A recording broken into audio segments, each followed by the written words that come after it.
Bonjour et bienvenue dans cette vidéo. 2007, crise immobilière aux États-Unis. 2008, crise bancaire et financière qui s'est propagée dans le monde entier, ruinant par la même occasion des centaines de milliers de particuliers. Cette crise, dite des subprimes, a également engendré des faillites d'entreprises dont la plus connue est Lehman Brothers, mais a aussi fait vaciller des États dont certains sont encore aujourd'hui dans une situation délicate. Mais comment une crise de l'immobilier américain a-t-elle pu autant contaminer le reste du monde? C'est ce que nous verrons dans cette vidéo. Avant de commencer, assurez-vous de vous abonner à notre chaîne YouTube et d'activer les notifications pour ne manquer aucune nouvelle vidéo.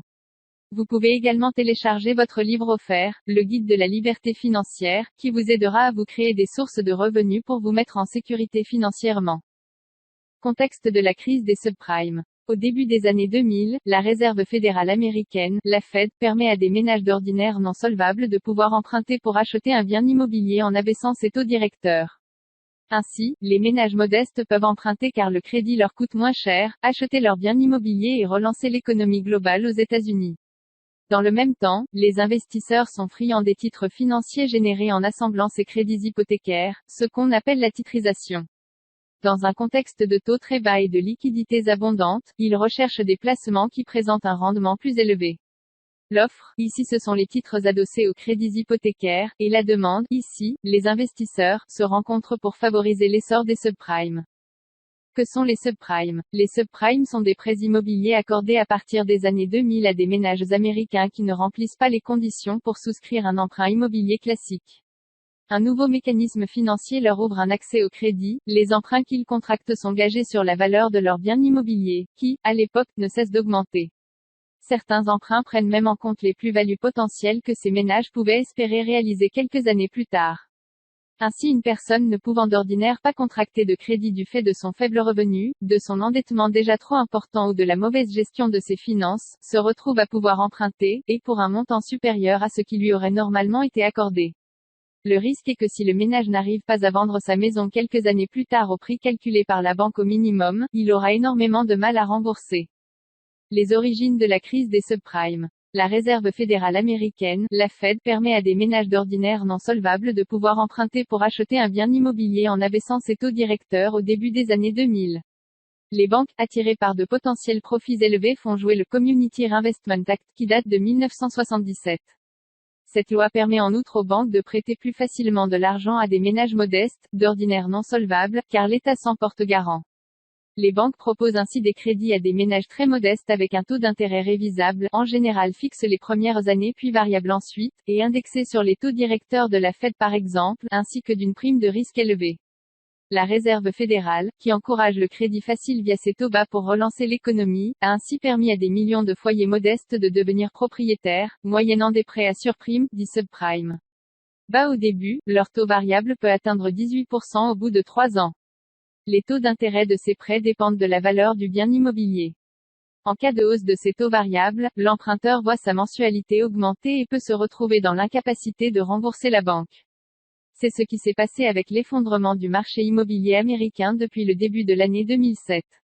Les ménages n'ayant plus les moyens de rembourser les instituts de crédit, leur défaillance a provoqué la faillite des établissements prêteurs, qui n'ont plus pu se rembourser.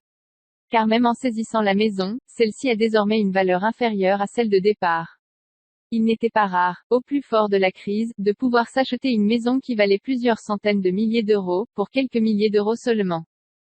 Les différentes phases de la crise des subprimes. Phase 1, l'explosion des crédits hypothécaires. Les ménages américains ont pu profiter au début des années 2000 de taux d'intérêt historiquement bas et du peu de contrôle opéré par leurs banques sur leur solvabilité pour contracter un crédit immobilier et devenir propriétaire.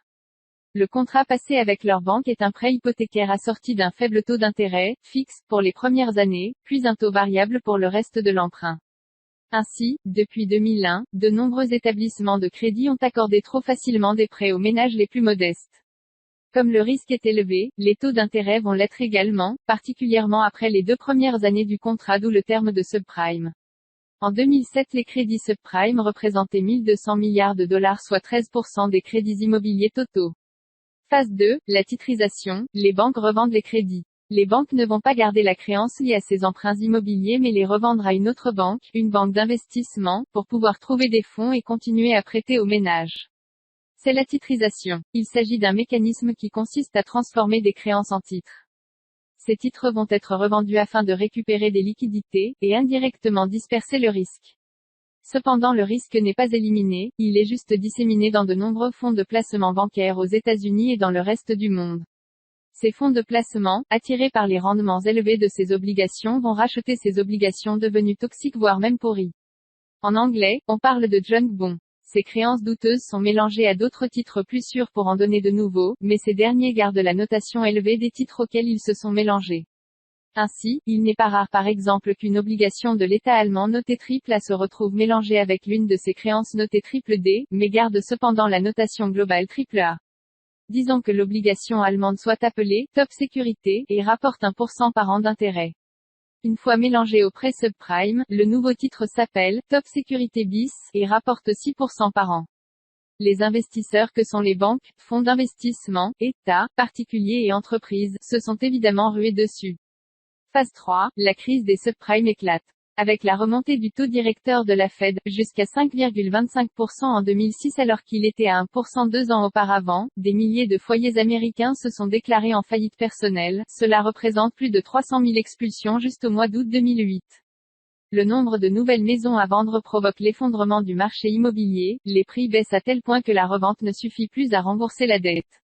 Certaines banques spécialisées dans le crédit ou le rachat de crédits immobiliers se retrouvent en difficulté faute de pouvoir se rembourser en revendant les maisons hypothéquées, c'est la crise des subprimes. Phase 4, le crédit crunch, les banques resserrent le crédit. Les titres s'appuyant sur ces crédits immobiliers voient leur valeur chuter car les investisseurs cherchent à s'en débarrasser. Il leur faut en effet trouver de l'argent pour éponger leurs pertes, mais les banques sont méfiantes et elles ne prêtent plus qu'à des taux élevés et demandent des garanties.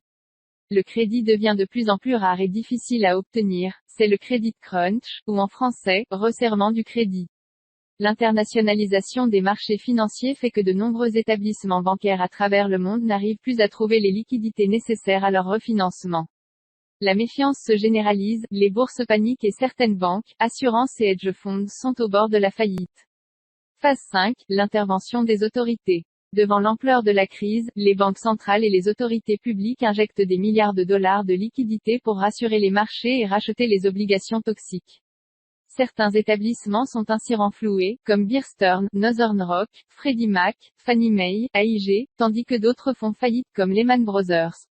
L'addition s'élève aujourd'hui, pour les seuls États-Unis, à plus de 1000 milliards de dollars soit plus de 3200 dollars par foyer.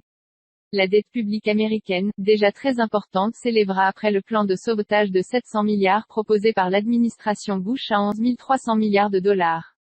Ce plan est énorme, mais cela ne suffira pas à sauver tout le monde. Le montant des mauvaises dettes des banques est estimé entre 1500 milliards et 2000 milliards de dollars, soit plus que le double du plan de sauvetage annoncé. Phase 6, l'impact sur l'économie réelle. Au-delà du creusement de la dette publique qui implique à terme la nécessité de réduire les dépenses publiques, la crise des subprimes ne sera pas sans conséquences sur l'économie réelle. Le marché immobilier est déjà touché dans de nombreux pays, l'activité dans le bâtiment ralentit, détruisant de nombreux emplois dans ce secteur. Les banques ne prêtent plus aussi facilement et le crédit crunch touche l'ensemble des crédits, immobiliers, consommation des ménages et investissements des entreprises. Or ce sont là des moteurs essentiels de la croissance économique. Parallèlement, l'inflation rogne le pouvoir d'achat des ménages, la spéculation a quitté les marchés immobiliers et s'est reportée sur les marchés des matières premières, céréales, pétrole, dont les prix flambent. Les conséquences de la crise des subprimes. Au-delà de l'impact sur l'économie réelle aux États-Unis, c'est surtout la propagation de cette crise dans le monde qui est désastreux. D'une crise immobilière localisée aux États-Unis, on est passé à une crise économique et bancaire mondiale. Cela est dû au fait que les banques ont créé des titres foireux, appuyés par les agences de notation qui leur donnaient de bonnes notes malgré leur caractère risqué, et à l'internationalisation et l'interdépendance des systèmes financiers mondiaux. Conséquence, les économies des pays comme la Grèce ou l'Espagne ont été durement touchées, sans parler des pays non européens. De nombreuses personnes ont perdu leur emploi, faisant ainsi augmenter le taux de chômage. Les retraités ont vu leur retraite diminuer de moitié, et de nombreuses entreprises ont fait faillite. En France, si la situation était légèrement meilleure, le gouvernement a tout de même dû refinancer de nombreux organismes, notamment de grandes banques afin que l'économie puisse continuer à tourner. Le problème est qu'il a endetté le pays à des taux assez élevés, augmentant la dette publique tout en ajoutant un poids supplémentaire sur le dos des générations actuelles et futures pour son remboursement. Merci d'avoir suivi cette vidéo jusqu'à la fin. Si elle vous a plu, n'hésitez pas à la partager sur les réseaux sociaux et à nous faire part de votre point de vue dans les commentaires. Vous trouverez également dans la description, différentes ressources utiles comme l'ensemble de nos livres numériques gratuits et téléchargeables. À bientôt.